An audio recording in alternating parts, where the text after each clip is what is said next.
Olá pessoal, tudo bem? Eu sou Alexandre Ambrosin e bem-vindo ao canal Apollo Fisioterapia Respiratória.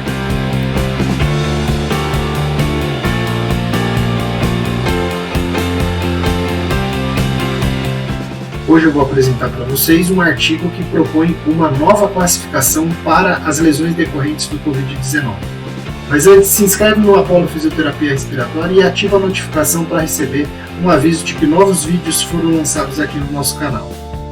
Então o artigo que a gente vai apresentar agora é um artigo que está falando sobre uma nova proposta de fenótipos para as pneumonias causadas pelo Covid-19. E a partir dessa nova proposta de classificação dos fenótipos, uma nova também abordagem, afinal isso facilitaria a abordagem desse tipo de paciente, ok? Bom, então vamos lá.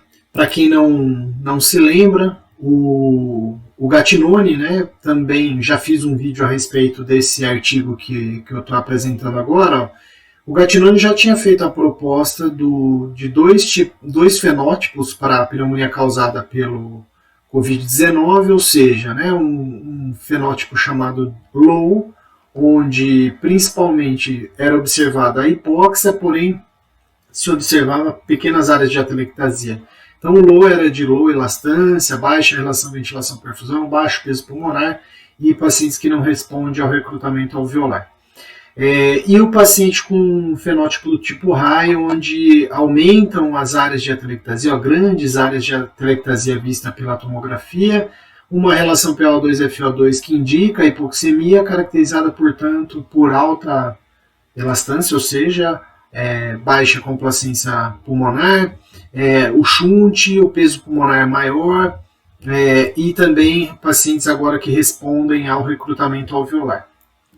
Diante dessa colocação, né, a gente sabe que a tomografia ela permite especialmente identificar qual é a alteração fisiopatológica que está acontecendo a nível pulmonar e também, consequentemente, individualizar a terapia diante desse achado tomográfico. Qual que é o principal achado tomográfico, ou então, de forma geral, qual que é o achado tomográfico típico do paciente com Covid-19? Né? Então, é o infiltrado bilateral, as múltiplas opacidades, consolidações em vidro fosco, porém, sem característica de edema inicialmente. Tá? Bom, diante disso, é possível, a partir da tomografia computadorizada de tórax, estagiar a doença, né? Estagiar a pneumonia em relação ao Covid-19. Então, estagiando em cinco estágios, nós podemos classificar, então, em doença em que se detecta ou que se faz a tomografia muito precoce, aí precoce, aquele momento de progressão, onde a progressão está sendo rápida, consolidação e dissipação. Então vejam só, a fase 1 ela é aquela fase em que se detecta ou faz a tomografia no momento em que o paciente ainda é assintomático, porém ele é SWAB positivo, ou seja, já foi confirmado o COVID positivo nele. E vai se observar lá então a opacidade em vidro fosco, pode acontecer simples, duplo ou disperso, ok? Já aquela tomografia feita de 1 a 3 dias do momento em que começou os sintomas ou que o paciente clinicamente começa a evoluir, a gente já começa a observar uma dilatação e congestão capilar, exsudação na cavidade alveolar e, por fim, um edema interlobular. De 3 a 7 dias, onde a progressão está sendo rápida, o exudato alveolar e vascular é mais maciço do que a fase anterior, começa a se acontecer uma consolidação já ainda leve, mas uma consolidação já presente do parênquima pulmonar e broncograma aéreo, consequentemente, começa a ser visível. Para quem não sabe o que é o broncograma aéreo, também deixei uma aula aí de raio-x de tórax, de raio-x que vai ajudar a entender o que é broncograma aéreo. A fase 4 é a fase de consolidação, que ela vai acontecer de 7 a 14 dias, onde a fibrose já vai acontecer na cavidade alveolar, já é uma fase praticamente parecida com a fibro proliferativa da SARA, múltiplas consolidações irregulares, até que a gente passa para a fase 5, onde é uma fase que vai acontecer de 2 a 3 semanas contadas a partir do momento em que o paciente ficou sintomático. Então, onde vai ter, então, espessamento interlobar, espessamento e torção das paredes brônquicas, então já uma remodelação brônquica, consequentemente, e consolidações irregulares e dispersas. Especialmente essas 5 fases, né, ou estágios da doença, né, é o que vai ajudar a dividir em 3 fenótipos da tomografia computadorizada e não só em 2, que era o que o artigo inicial do Gattinoni propunha. Então, o estágio 1, 2 e 3, onde o 1 é aquele, então, opacidade indivíduo focal e múltipla, com o aumento da perfusão na região subpleural, a gente vai ver isso numa imagem. A segunda fase seria uma fase de transição, onde a atelectasia, a opacidade peribrônquica acontece, mesmo que de forma não homogênea. Normalmente essa segunda fase, assim como o Gattinoni já falava, era uma fase em que é decorrente da lesão, da lesão gerada por esforço, às vezes do próprio paciente, né? Então é uma fase de transição. E a fase 3, que é a fase em que já tem um padrão tomográfico semelhante ao síndrome do desconforto respiratório. Se nós compararmos os fenótipos propostos por Gattinoni e o proposto por o artigo que aqui eu apresento, então essa seria a fase low, né, ou na verdade o fenótipo do tipo low. O low seria a fase 1, né, o fenótipo do tipo 1 aqui proposto. Então muito parecido, né, como eu disse, dispersos, próximo à pleura, então muito parecido o low com o fenótipo no tipo 1. Assim como o high, né, que é um fenótipo proposto pelo Gattinoni, é também aqui, então eu teria aqui o fenótipo 3 aqui proposto. E a fase 3, né, a fase intermediária, desculpem, a fase 2, seria essa fase aqui, onde então ela estaria melhor classificando essa transição entre o fenótipo low e high. Então, na verdade, não há nada contra a classificação low e high, mas sim algo que venha a acrescentar, né, um mediano, algo intermediário entre low e high em relação às lesões. E assim, as orientações, né, que esse artigo coloca em relação a abordagem do paciente, também não há nada de grandes novidades. Mas, vejam, a questão da oxigenoterapia e da ventilação não invasiva se mantém, então tentar manter o paciente saturando acima de 93%, quando ele é detectado que ele é hipoxêmico, tentar um alvo de pelo menos 96% com oxigenoterapia. Os dados pouco suportam o uso da ventilação não invasiva, mas vocês vão ver aqui no protocolo, ele coloca do uso da não invasiva rápida, né, em torno de 30 a 1 hora. Né, então a ventilação não invasiva, poucos dados vão suportar. Quando usado, né, no H1N1, tinha uma falha bastante alta, e aqui em Wuhan, na China, tem um relato em torno de 73% dos pacientes com Covid-19 que usaram não invasiva falharam e acabaram tendo que ser intubados.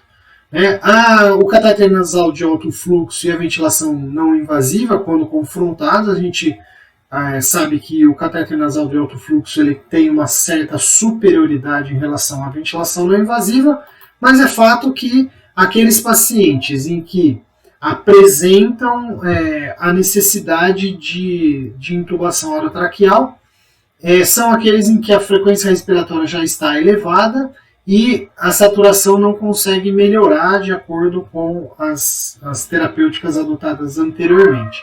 E aí, então, a necessidade da intubação orotraqueal e da ventilação mecânica ventilação mecânica invasiva.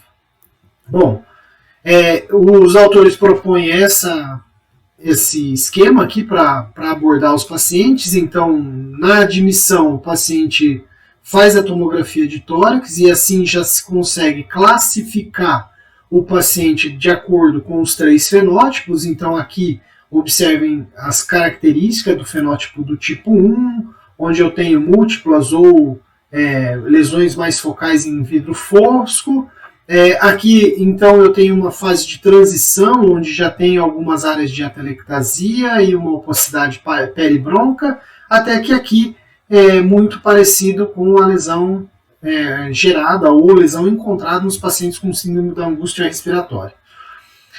Seguindo em diante, esses pacientes, então, né, quando classificados, eles vão ser pacientes que terão características diferentes e assim abordagens diferentes. Então, pacientes com fenótipo do tipo 1 são aqueles pacientes em que a complacência está normal, ou até às vezes aumentada, mas eles ainda são pacientes hipoxêmicos. Então, o uso moderado de PIP pode ajudar, né, a redistribuição de fluxo sanguíneo e reduzir o shunt.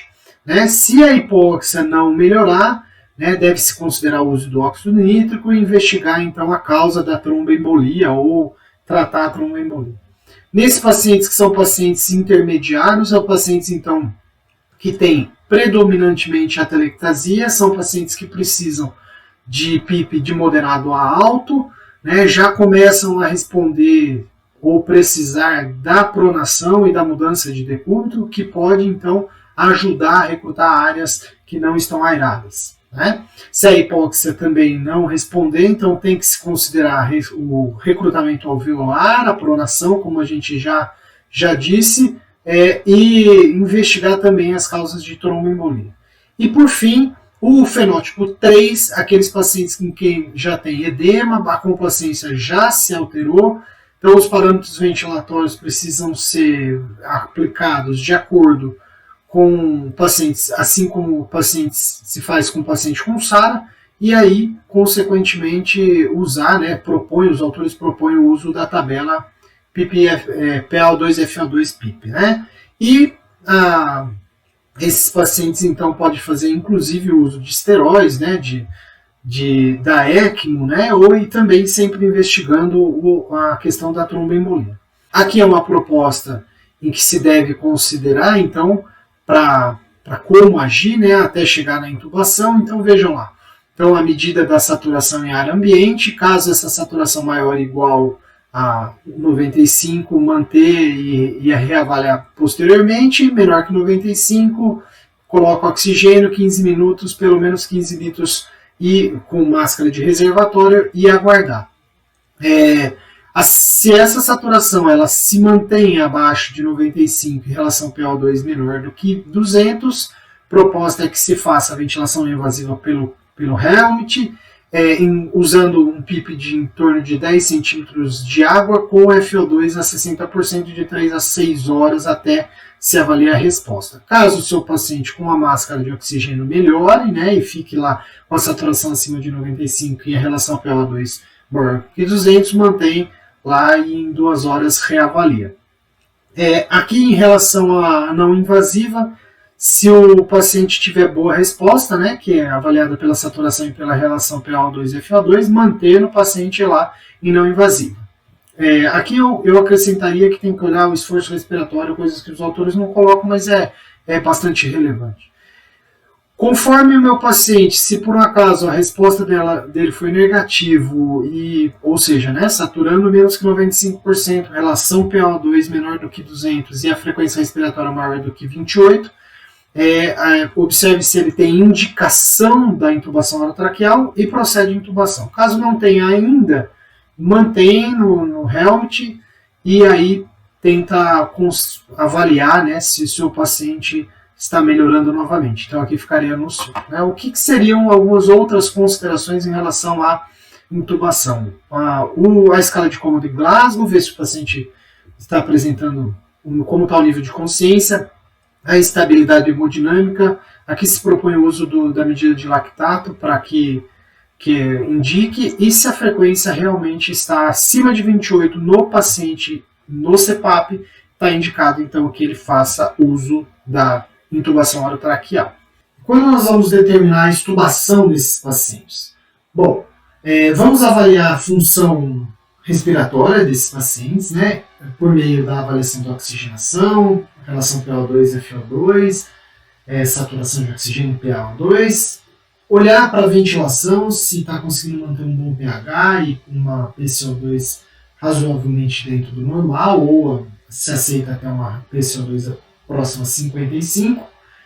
Ver se seu paciente é apto a realizar esforço inspiratório, fazer disparo do ventilador, portanto, está estável hemodinamicamente e se o estado neurológico dele permite uma boa proteção de via aérea e um bom reflexo de tosse.